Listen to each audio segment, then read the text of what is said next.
സ്വർഗസ്ഥനായ പിതാവേ, അവിടുത്തെ രാജ്യം വരേണമേ.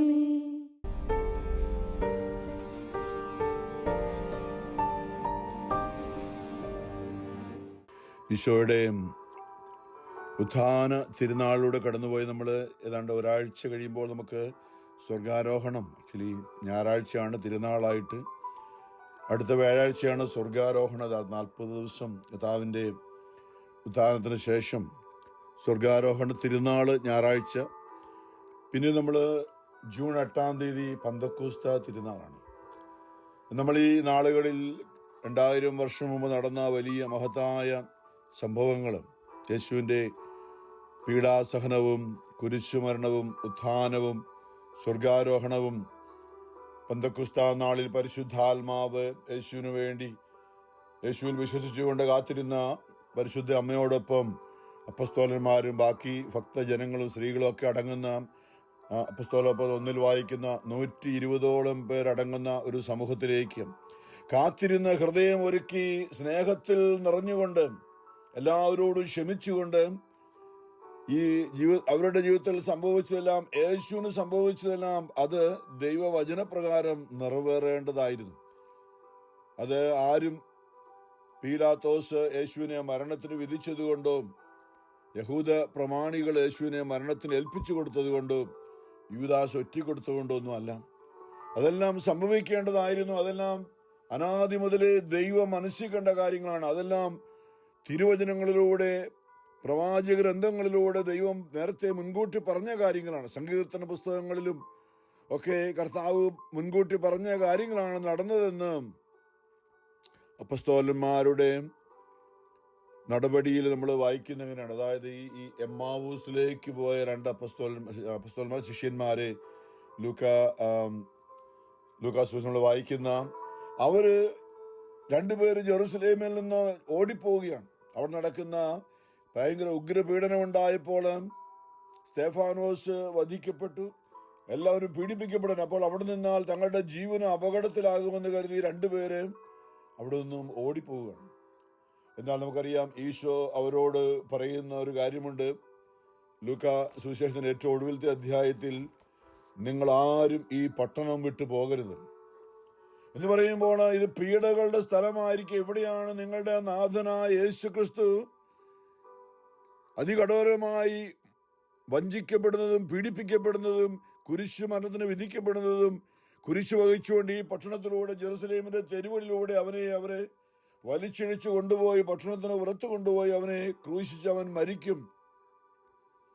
നിങ്ങളുടെ പീഡകളുടെ സ്ഥലമാണിത് ഈ ജെറുസലേം.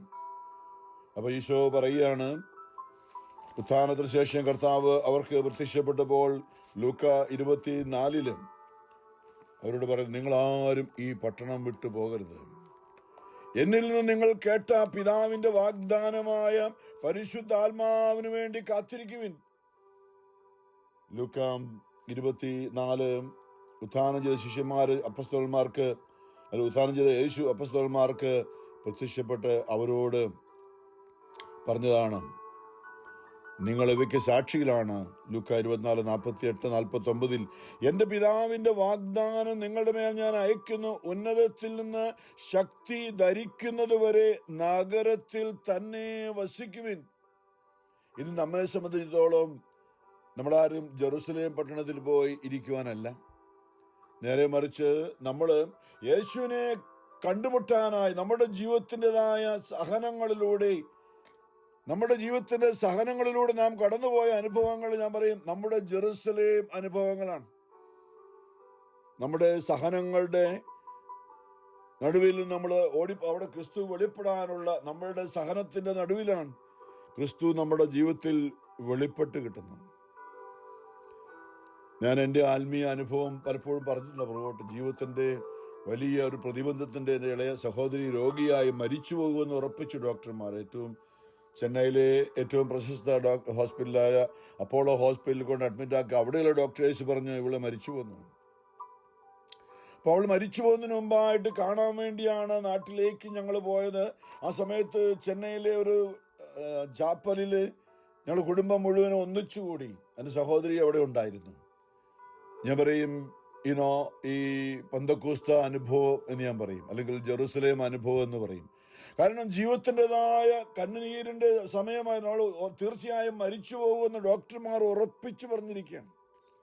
അവിടെയാണ് വിശുദ്ധ കുർബാനയുടെ ആരാധനയിൽ 1990 നവംബർ 15 രാത്രിയിൽ ഞങ്ങൾ കുടുംബസമേതം, കുടുംബാംഗങ്ങൾ മാത്രമായ നാട്ടിലുള്ള കുടുംബങ്ങളും ഞാൻ ലീലുമായി അവിടെ ആരാധനയിൽ ഓൾ നൈറ്റ് എൻ്റെ സഹോദരിയോടൊത്ത് ആയിരിക്കുമ്പോൾ അവിടെ വെച്ചാണ് പല കാര്യങ്ങളും ദൈവം, അതായത് അപ്പസ്തോലന്മാർ ഈ അപ്പർ റൂമിൽ, അതായത് ഈ ജെറുസലേമിലെ അപ്പർ റൂമിൽ ഒന്നിച്ചുകൂടിയിരുന്ന ഈ എമ്മാവൂസിലേക്ക് ഓടിപ്പോയ അവരെ കർത്താവ് വഴിയിൽ വെച്ച്, ഉദ്ധാനം ചെയ്ത കർത്താവ് വഴിയിൽ വെച്ച് അവർക്ക് ഒരു രൂപത്തിൽ പ്രത്യക്ഷപ്പെട്ടുകൊണ്ട് അവരോട് സംസാരിച്ചുകൊണ്ട്, അവരെങ്ങോട്ടാണ് നിങ്ങൾ പോകുന്നത്? ഞങ്ങൾ പോകുകയാണ്, ഞങ്ങൾ ഇനിയും ജെറുസലേമിൽ നിന്നിട്ട് കാര്യമൊന്നുമില്ല എന്ന് പറഞ്ഞപ്പോൾ അവരോട് സംസാരിക്കേണ്ട 7-8 മൈലോളം ദൂരം യാത്ര ചെയ്ത് അവരോടുകൂടി കർത്താവ് സംസാരിച്ചുകൊണ്ട് വിശുദ്ധ കുർബാനയുടെ അപ്പം അവർ ആ സത്രത്തിൽ പ്രവേശിച്ചപ്പോൾ അവരെയും ക്ഷണിച്ചു. അവിടെ പ്രവേശിച്ചപ്പോൾ അവൻ അപ്പം മുറിച്ചുകൊണ്ട് കുർബാന അർപ്പണത്തിലൂടെ അപരിചിതനായിരുന്ന അവനെ അവർക്ക് വെളിപ്പെടുത്തിയത് അപ്പം മുറിക്കലിന്റെ സമയത്ത് അവന്റെ ഒറിജിനൽ യേശുവിന്റെ രൂപത്തിൽ കണ്ടു. അതുവരെ ഒരു അപരിചിതന്റെ രൂപമായിരുന്നു. 8 മണിക്കൂറും അല്ലെ 8 മൈലും നടന്നപ്പോൾ ഈ പ്രവാചക ഗ്രന്ഥങ്ങളും പഴയ നിയമമൊക്കെ ഉദ്ധരിച്ചുകൊണ്ട് അവരെ, അല്ലയോ ഹൃദയം മന്ദീഭവിച്ചവരെ, അല്ലയോ ഫോഷന്മാരെ എന്നൊക്കെ വിളിച്ചുകൊണ്ടാണ്. ഇതെല്ലാം സംഭവിക്കേണ്ടതായിരുന്നില്ല, ഇതെല്ലാം പ്രവാചക ഗ്രന്ഥങ്ങളിൽ പറഞ്ഞിട്ടുള്ളതാണെന്ന് പറഞ്ഞ് പ്രവാചക ഗ്രന്ഥങ്ങളിലുള്ള ആ ഉദ്ധരണികൾ മുഴുവനും യേശു അവരെ ഓർമ്മിപ്പിച്ചുകൊണ്ട്, യേശയ്യാ മുതൽ സകല സങ്കീർത്തനങ്ങളിലുള്ള എല്ലാ യേശുവിൻ്റെ പീഡാസഹനത്തെക്കുറിച്ചുള്ള സകല വചനങ്ങൾ ഉദ്ധരിച്ചുകൊണ്ട് അത് കേട്ടപ്പോൾ അവരുടെ ഹൃദയം ജ്വലിച്ചു. പക്ഷേ യഥാർത്ഥത്തിൽ ആ ഭവനത്തിലെത്തിയപ്പോൾ യേശു അവരോട് കൂടി കയറി അപ്പം മുറിച്ച് ആശീർവദിച്ച് അവർക്ക് ആ അപ്പം മുറിച്ച സമയത്ത് ആ വ്യക്തിയെ, ആ അപരിചിതനെ യേശുവിൻ്റെ രൂപത്തിൽ അവർ തിരിച്ചറിഞ്ഞു. ഒരു നിമിഷത്തേക്ക് മാത്രം. പക്ഷേ അപ്പം മുറിച്ചപ്പോൾ അവന്, നമുക്കറിയാം, അല്ലെങ്കിൽ പെസഹ രാത്രിയിൽ അവൻ കൂദാശയായി മാറിയവനാണ് നമുക്കറിയാം. ദുഃഖവെള്ളിയാഴ്ച അവൻ കുരിശിൽ മരിച്ചു, അവന്റെ ശരീരം അടക്കി. ഇനി അവന്റെ രൂപത്തിൽ അവനെ ആരും കാണില്ല. പക്ഷേ ഉത്ഥാനം ചെയ്ത യേശുവിനെ നമ്മൾ ദർശിക്കുന്നത് കുർബാന അർപ്പണത്തിലാണ്. അത് അപ്പം മുറിക്കലിലാണ് അവൻ യഥാർത്ഥത്തിൽ പ്രത്യക്ഷപ്പെടുന്നത്. അവന്റെ യഥാർത്ഥ സാന്നിധ്യം അപ്പം മുറിക്കലിലാണ്, വിശുദ്ധ കുർബാനയുടെ അർപ്പണത്തിലാണ്. പക്ഷെ നമുക്കത് കണ്ണുകൊണ്ട് അവനെ ആ രൂപത്തിൽ കാണണമെന്ന്. അതുകൊണ്ടാണ് ഈശോ തന്നെ ശ്രീകായോട് പറഞ്ഞത്, നീ എന്നെ കണ്ടതുകൊണ്ട് വിശ്വസിച്ചു, എന്നാൽ ഞാൻ നിന്നോട് പറയുന്നു, എന്നെ കാണാതെ വിശ്വസിക്കുന്നവർ ഭാഗ്യവാന്മാർ. അതെ, അവര് അപ്പം മുറിക്കൽ ശുശ്രൂഷയില് യേശു അപ്പം മുറിച്ചപ്പോൾ, അത് അപ്പം അവർ സ്വീകരിച്ചപ്പോൾ, അവർ കുർബാന സ്വീകരിച്ചപ്പോൾ അവരുടെ ഉള്ളിലേക്ക് പിന്നെ അവർ യേശുവിനെ കണ്ടില്ല. അവർ അപ്പം മുറിച്ച് അപ്പം ഭക്ഷിച്ചപ്പോൾ അവരുടെ യാത്രാ ഭക്ഷണമായിരുന്നു അത്. ക്ഷീണിച്ചിരുന്നുകൊണ്ട് അവർ അപ്പം ഭക്ഷിച്ചു കഴിഞ്ഞു. അപ്പൊ ഞാൻ പറയും, കുർബാന സ്വീകരിച്ച് അവരുടെ ഉള്ളിൽ യേശു ഉള്ളപ്പോൾ അവരുടെ ജീവിതത്തിന്റെ കാഴ്ചപ്പാട് മാറി. അവർ ആ രാത്രി തന്നെ യേശുവിനെ കണ്ട അനുഭവം വെച്ചുകൊണ്ട് രാത്രി തന്നെ ഉറങ്ങാതെ അവർ തിരിച്ച്, കള്ളന്മാരും കൊള്ളക്കാരും വന്യമൃഗങ്ങളൊക്കെ ഉള്ള ആ രാത്രിയിൽ വഴിയിൽ കൂടെ നടന്നുകൊണ്ട് തിരിച്ച് വലിയ ആത്മീയ സന്തോഷത്തോടെ തിരിച്ചവർ ജെറുസലേമിലെത്തി. എൻ്റെ പിതാവിൻ്റെ വാഗ്ദാനം ഞാൻ നിങ്ങളുടെ മേൽ അയക്കുന്നു, ഉന്നതത്തിൽ നിന്ന് ശക്തി ധരിക്കുന്നത് വരെ നഗരത്തിൽ തന്നെ വസിക്കുവനെന്ന് യേശു പറഞ്ഞ വചനം. അവർ തിരിച്ച് ജെറുസലേമിലെത്തി. അവിടെ അപ്പസ്തോലന്മാരുടെ കൂടെ ഇരുന്നപ്പോൾ പല അനുഭവങ്ങൾ ഓരോരുത്തർ പറയുമ്പോൾ ഇവരും പറഞ്ഞു, അവൻ മരിച്ചു, സത്യമായി ഞങ്ങൾ അവനെ കണ്ടു, യാതൊരു സംശയമില്ല. അവന്റെ യഥാർത്ഥ രൂപത്തിൽ അപ്പം മുറിച്ചപ്പോൾ ഞങ്ങൾ അവനെ കണ്ടു. അങ്ങനെ വലിയ ആത്മീയ നിറവിൽ അവരെ എല്ലാവരോടുമുള്ള അവരുടെ വെറുപ്പും വാശിയൊക്കെ പോയി. യൂദാസിനോടും അവരങ്ങോട്ടും ഇങ്ങോട്ടുമൊക്കെ പഴിയാറിക്കൊണ്ടിരുന്ന എല്ലാം മാറിയിട്ട് ഇത് ദൈവവചനം നിറവേറിയതാണ് അവന്റെ സഹനം. ആരും അവനെ മരണത്തെ ഏൽപ്പിച്ചു കൊടുത്തുകൊണ്ടല്ല, അവൻ സ്വയം അതിനായി ഏൽപ്പിച്ചു കൊടുത്തത് ദൈവവചനത്തിന്റെ പൂർത്തീകരണമായെന്ന് പറഞ്ഞപ്പോൾ അവരുടെ ഉള്ളം സമാധാനം കൊണ്ട് നിറഞ്ഞു, സ്നേഹം കൊണ്ട് നിറഞ്ഞു. ആരോടും വിദ്വേഷവും വൈരാഗ്യമില്ലാതെ പത്രോസ് അവരെ ഓർപ്പിച്ചു. യേശു പറഞ്ഞല്ലേ, പരിശുദ്ധ അമ്മ അവരെ ഓർപ്പിച്ചു, നിങ്ങൾ ഇവിടെ ഈ കർത്താവിന്റെ വാഗ്ദാനമായ പരിശുദ്ധാത്മാവിന് വേണ്ടി നമുക്ക് പരസ്പരം സ്നേഹിച്ചും ക്ഷമിച്ചും എല്ലാവരോടും പൊറുത്തും ഏതാണ്ട് 10 ദിവസം എടുത്ത് നമുക്കറിയാം. യേശുവിന്റെ സ്വർഗാരോഹണത്തിന് ശേഷം പന്തക്കോസ്താ നാൾ വരെ 10 ദിവസം ഞാൻ പറയും ഒരു മരിയൻ ധ്യാനമായിരുന്നു. പരിശുദ്ധ അമ്മ അപ്പസ്തോലന്മാരും ഒക്കെ അതിൽ അവരുടെ അനുഭവങ്ങളും സാക്ഷ്യങ്ങളൊക്കെ പറഞ്ഞുകൊണ്ട് പരിശുദ്ധ അമ്മയുടെ നേതൃത്വത്തിൽ അവര് സ്നേഹത്തോടെ എല്ലാവരോടും ക്ഷമിച്ചുകൊണ്ട് കാത്തിരുന്നു. 10 ദിവസം എടുത്തു ആ ധ്യാനം, അല്ലെങ്കിൽ അവരുടെ ഉള്ളിൽ സ്നേഹം കൊണ്ട് നിറയാൻ, പരിശുദ്ധാത്മാവ് നിറയാനായിട്ട് 10 ദിവസത്തെ ഒരുക്കം വേണ്ടിയിരുന്നു. അതുകൊണ്ടാണ് യേശു സ്വർഗാരോഹണം ചെയ്തു കഴിഞ്ഞ് 10 ദിവസം എടുത്തത്. പരിശുദ്ധാത്മാവ് പന്തക്കോസ്താ നാള് ആ 10 ദിവസം ഇവരുടെ ആത്മീയ ഒരുക്കത്തിന്റെ നാളായിരുന്നു. അപ്പൊ നമ്മൾ ഈ നാളുകളിൽ കടന്നു പോകുമ്പോൾ നമ്മൾ 2000 വർഷം മുമ്പ് ഭൂമിയിലേക്ക് വന്ന പരിശുദ്ധാത്മാവിനെ നമ്മൾ മാമോദീസായിലൂടെ നമ്മുടെ ഉള്ളിലേക്ക് സ്വീകരിച്ചതാണ്. പക്ഷെ നമ്മുടെ ഉള്ളിൽ പരിശുദ്ധാത്മ വസിക്കാനായുള്ള സാധ്യതയുണ്ടോ, യോഗ്യതയുണ്ടോ നമ്മൾ അറിയുന്നത് നമ്മളെ തന്നെ പരിശോധിച്ചുകൊണ്ടാണ്. എനിക്ക് ആരോടെങ്കിലും ക്ഷമിക്കാനുണ്ടോ, ആരെയെങ്കിലും ഞാൻ എൻ്റെ ജീവിതത്തിന്റെ ഈ സഹനങ്ങൾ ആരെങ്കിലും, എൻ്റെ ഭാര്യയോ എൻ്റെ ഭർത്താവോ എൻ്റെ അമ്മായിമ്മയോ നാത്തൂനോ കുടുംബാംഗങ്ങള് മക്കളോ ബന്ധുക്കളോ ജോലി സ്ഥലത്തുള്ളവരോ മറ്റാരെങ്കിലുമോ ആണ്, അല്ലെ ഏതെങ്കിലുമൊക്കെ ആൾക്കാരാണ്, അല്ലെ സഭയിലുള്ളവരാണ്, അല്ലെ കൂട്ടായ്മയുള്ളവരാണ്, അല്ലെ ആരെങ്കിലും രാജ്യത്തുള്ളവരാണ്, ഏതെങ്കിലും മറ്റുള്ള വിഭാഗക്കാരാണ് എന്നെ ഇങ്ങനെ പീഡിപ്പിക്കുന്നത് എന്ന് ചിന്തിക്കുന്നതിന് പകരം അവർ തിരിച്ചറിഞ്ഞതുപോലെ ദൈവവചനം നിറവേറുകയാണ്. ഞാനും ക്രിസ്തുവിന്റെ സഹനത്തിൽ പങ്കുചേരാൻ വിളിക്കപ്പെട്ട വ്യക്തിയാണ്. ഈ സഹനം ഇതിലൂടെ ഞാൻ കടന്നു പോകാൻ ദൈവം നിശ്ചയിച്ചിട്ടാണ് ഞാൻ കടന്നു പോകുന്നത്. ഇത് മറ്റാരും എനിക്ക് തന്ന സഹനമല്ല. ഫിലിപ്പിയരിൽ പറയുന്ന പോലെ യേശു ക്രിസ്തുവിൽ വിശ്വസിക്കാൻ മാത്രമല്ല, അവന്റെ നാമത്തെ പ്രതി സഹിക്കാനുള്ള ഭാഗ്യം കൂടി നമുക്ക് ലഭിച്ചിരിക്കുന്നു. അതായത് സഹനത്തിലൂടെയാണ് നാം വിശുദ്ധീകരിക്കുന്നത്. എന്നതൊക്കെ ചിന്തിച്ചതുപോലെ ഞാൻ നിങ്ങളെ ശുദ്ധിയ ദേശീയ 48 പറഞ്ഞതുപോലെ കഷ്ടതയുടെ ചൂളയിലാണ്. സ്വർണവും വെള്ളി ശുദ്ധി ചെയ്യുന്നത് പോലെ തീച്ചൂളയിലെല്ലാം കഷ്ടതയാകുന്ന തീച്ചൂളയിലാണ് ഞാൻ നിങ്ങളെ ശുദ്ധിയത എനിക്ക് വേണ്ടി അതായത് ദൈവത്തിന് വേണ്ടിയാണ് നമ്മൾ സഹിക്കുന്നതെന്ന്. അതായത് നമ്മൾ സഹനത്തിലൂടെ വിശുദ്ധീകരിക്കപ്പെട്ട് ദൈവത്തിന് നമ്മുടെ ആത്മാവിൽ വസിക്കാനുള്ള, ഞാൻ പറഞ്ഞു വന്ന ഞങ്ങളുടെ കുടുംബത്തിന്റെ ആ സഹനം കണ്ണുനീരോടെ അല്ലാതെ അവിടെ ഇരിക്കാൻ, അവിടെ നിന്ന് ധ്യാനമോ ശുശ്രൂഷയോ ഒന്നും ഞാൻ ഓർക്കുന്നില്ല, പാട്ടൊക്കെ ഓർക്കുന്നില്ല. പക്ഷേ അവിടെ ഇരുന്ന് കരയുകയായിരുന്നു. രാത്രി 12 വൈകുന്നേരം 6 തൊട്ട് രാവിലെ 6 വരെ ശുശ്രൂഷയിൽ ഞാൻ കരയുകയായിരുന്നു. ഞാൻ പറയും കണ്ണുനീരൊഴുകി ഞാൻ ഇരുന്ന നിലത്തിരുന്ന കാർപ്പറ്റൊക്കെ എൻ്റെ കണ്ണുനീരും മൂക്കളയും കൊണ്ട് നിറഞ്ഞ് ഞാൻ ഓർക്കുന്നുണ്ട്. കാരണം എൻ്റെ പെങ്ങളും മരിക്കുകയാണ്, അവൾ കൂടെയുണ്ട്. അവിടെ അധികം താമസിച്ച് അവൾ മരിക്കും എല്ലാവരും. പക്ഷെ ആ ഒരു അവസ്ഥയിലാണ് പൗലോസ് പറഞ്ഞതുപോലെ നിന്റെ ബലഹീനതയിലാണ്, നിന്റെ സഹനത്തിന്റെ നടുവിലാണ് ഞാൻ നിങ്ങളുടെ ആത്മാവിലേക്ക് ഇറങ്ങി വരുന്നത്. നിങ്ങളുടെ ബലഹീനതയിലാണ് എൻ്റെ ശക്തി നിന്നിൽ പ്രകടമാകാൻ പോകുന്നത്. അവിടെ നമുക്ക് സമ്പത്തോ ഡോക്ടർമാരുടെ കഴിവോ മികവോ ഹോസ്പിറ്റലിൻ്റെതായിട്ടുള്ള ഒന്നുമോ ആശ്രയിക്കാനില്ല. ഞാൻ പറഞ്ഞതുപോലെ ബലിവേദിയിൽ എഴുന്നള്ളിച്ചു വെച്ചിരുന്ന സക്രാരിയിലേക്ക് ഒരു നിമിഷത്തേക്ക് നോക്കാനുള്ളൊരു പ്രേരണ കിട്ടി. ഞാനിങ്ങനെ ചിന്തിച്ചു, ഈ അനേക സംഭവങ്ങൾ ബൈബിളിൽ പറഞ്ഞിട്ടുണ്ട്. യേശുവിൻ്റെ സാന്നിധ്യമാണ് വിശുദ്ധ കുർബാന. ഒരു അനുഭവം അതുവരെ ഉണ്ടായിട്ടില്ല. അപ്പൊ ഞാൻ ചിന്തിക്കാൻ തുടങ്ങി, സത്യമായി നീ ഇപ്പോൾ ഇവിടെ ഉണ്ടെങ്കിൽ തീർച്ചയായിട്ടും നീ യേശു ആണെങ്കിൽ നിനക്ക് സത്യമായിട്ടും 2000 വർഷം മുമ്പ് എത്രയോ കുഷ്ഠരോഗികളെ സുഖപ്പെടുത്തി മരിച്ചവരെ ഉയർപ്പിച്ചവനാണ്. നിന്റെ സാന്നിധ്യമാണ് വിശുദ്ധ കുർബാനയിലെങ്കിൽ തീർച്ചയായും എൻ്റെ പെങ്ങൾക്ക് സൗഖ്യം തരാൻ നിനക്ക് സാധിക്കും. പക്ഷെ അവിടെ ഞാൻ പറഞ്ഞല്ലോ, അമേരിക്കയിൽ വന്ന് 5 വർഷം കുമ്പസാരിക്കാൻ നടന്ന വ്യക്തിയാണ് ഞാൻ. ആ രാത്രിയിൽ ആദ്യമായി പെങ്ങളെ ഓർത്ത്, എൻ്റെ കുറവ് മൂലമാണ് അവർക്ക് എന്തെങ്കിലും സൗഖ്യത്തിന് കുറവുള്ളതെങ്കിൽ അതിനുവേണ്ടി ഞാൻ എന്നെ തന്നെ വിശുദ്ധീകരിക്കാൻ ഒരു പ്രേരണ കിട്ടി. അന്ന് രാത്രിയിൽ 5 വർഷമുള്ള ആദ്യമായി കുമ്പസാരിച്ച്, നല്ലൊരു കുമ്പസാരം നമ്മുടെ സമയമെടുത്തു.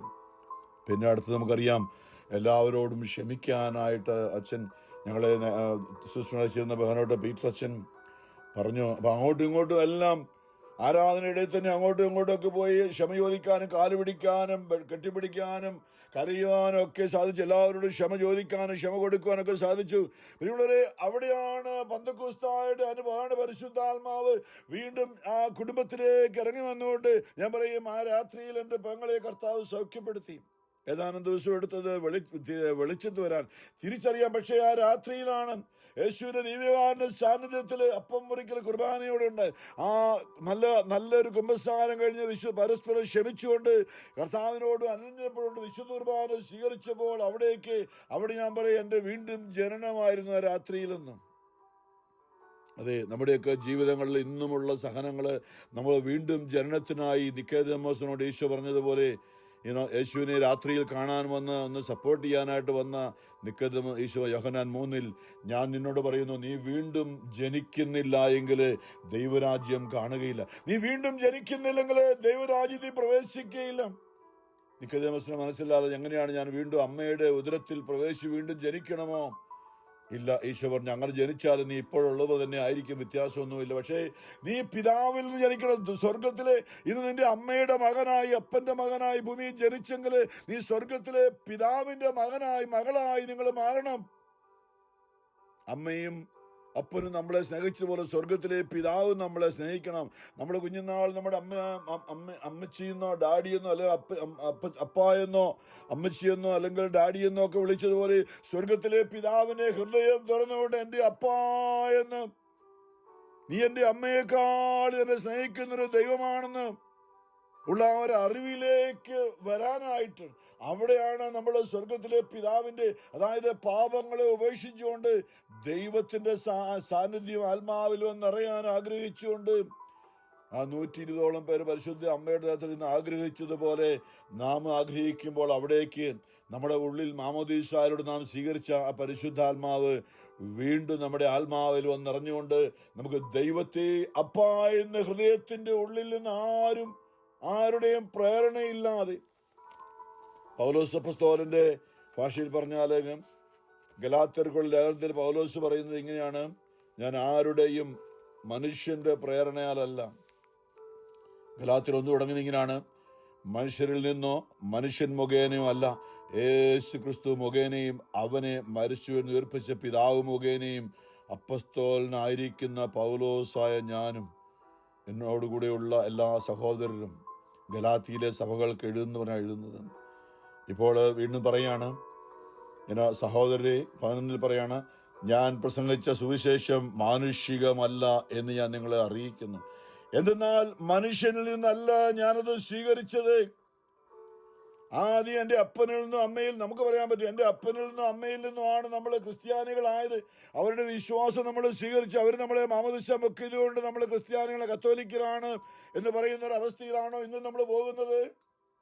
അതോ ദൈവം യേശുക്രിസ്തുവിന്റെ ഒരു വെളിപാട് അല്ലെങ്കിൽ യേശുക്രിസ്തുവിന്റെ ഒരു ആത്മീയ അനുഭവം, മനുഷ്യരിൽ നിന്നല്ല ഞാൻ അത് സ്വീകരിച്ചത്, ആരും അതെന്നെ പഠിപ്പിച്ചതുമില്ല, യേശുക്രിസ്തുവിന്റെ വെളിപാടിലൂടെയാണ് അത് എനിക്ക് ലഭിച്ചത്.